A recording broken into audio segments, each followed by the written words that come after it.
Hello and welcome to the FBF News Recap, where I take a look back at the last week's news and look forward to next week's new releases. Now coming to you from Fridays. So because of the change in date, we've got a couple of extra things to go through this week. We've got 2 weeks' worth of new releases, the releases that come out today and the releases that come out next Friday to go through.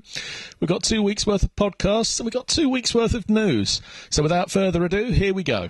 So releasing today, we've got Asura's Wrath, BlazBlue Calamity Trigger, Glacier 3, Mass Effect 3, Police Simulator 2, Redneck Racing, Fart, Street Fighter X Tekken, The Sims 3, Showtime, and Unit 13.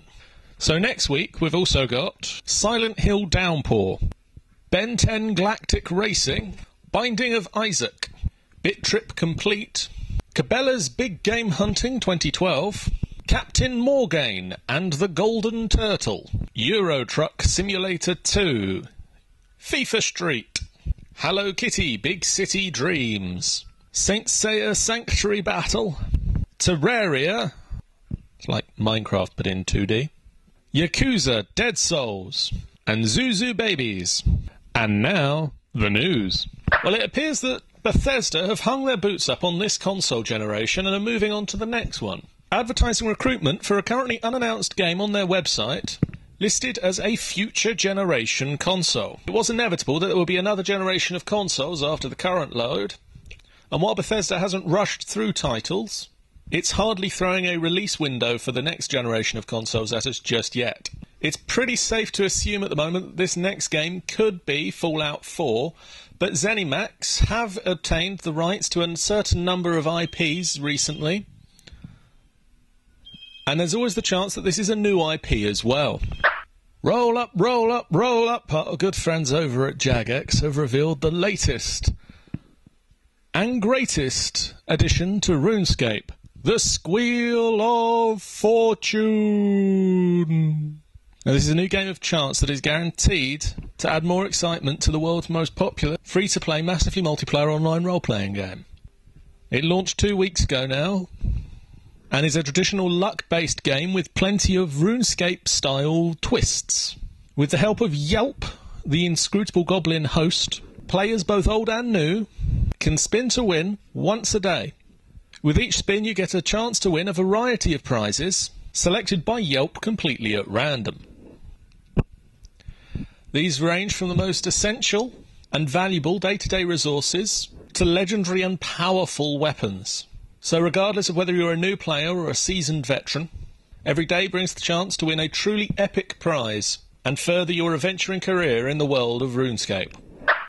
Irrational Games has announced that BioShock Infinite, the upcoming game set on the floating city of Columbia, will be releasing internationally on October the 19th. Those lucky people living in America will be able to get their hands on the title a couple of days earlier on October the 16th.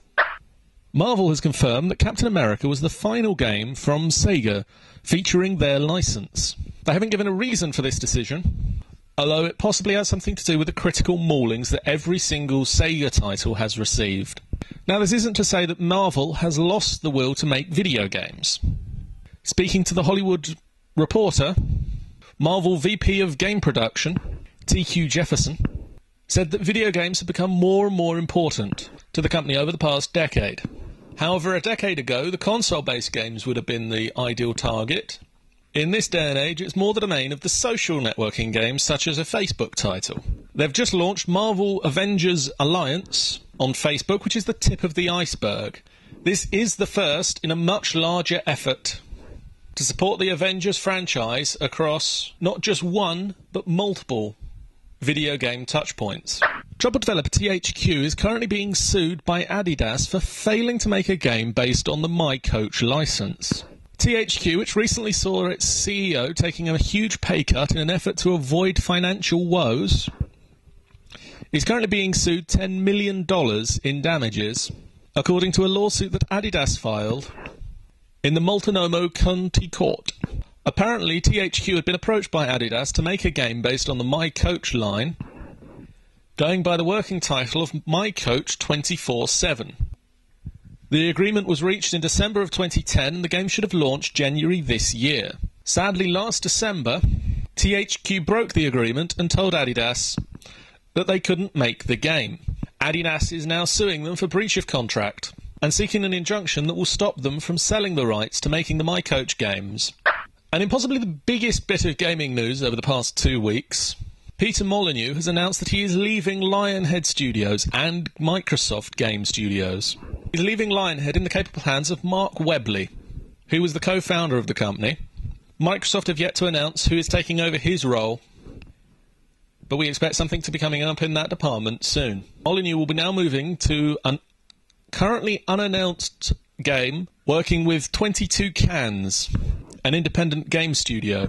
During his time at Lionhead, he has been responsible for the past decade's worth of very ambitious games, sometimes overly ambitious, from Black and White to Fable to Milo and Kate, the Kinect demo that we saw, but unfortunately never launched.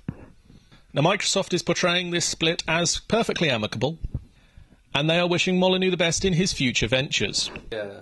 For that, you could buy a ringtone. John's and put director man, gonna film your film. Well, that's why.